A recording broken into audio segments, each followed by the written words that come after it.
السلام علیکم، کیسے ہیں اسلامک انفو کے ناظرین؟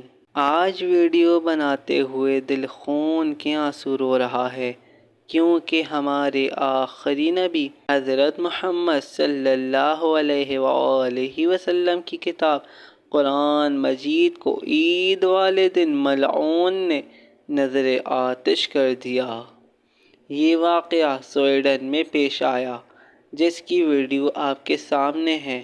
کس طرح لوگوں کو جمع کیا جا رہا ہے اور ایک ملعون ہاتھ میں قرآن مجید پکڑے لہرا رہا ہے، لیکن اب وہ قرآن کو زمین پر گرا دے گا۔ آپ نے دیکھا کہ کس طرح سے قرآن پاک کی توہین کی گئی۔ اس سے زیادہ افسوس کی بات تو یہ ہے پاکستانی حکومت نے اس پر کوئی ایکشن نہیں لیا، نہ سویڈن کے خلاف کوئی بات کہی، جس سے ان کی منافقت کا اندازہ ہو جاتا ہے۔ لیکن ایران اور عراق کی جانب سے سخت رد عمل دیکھنے کو ملا۔ عراقیوں نے سویڈن سفارت خانے کو آگ لگا دی۔ دوسری طرف شیعوں کے سب سے بڑے عالم دین جناب آیت اللہ علی سستانی نے بھی اقوام متحدہ کو خط لکھا، جس میں لکھتے ہیں کہ توہین آمیز اقدام کے لیے سویڈن کی حکومت کی طرف سے اجازت نامہ جاری کرنا نہایت شرمناک اور آزادی اظہار کی روح کے منافی عمل ہے۔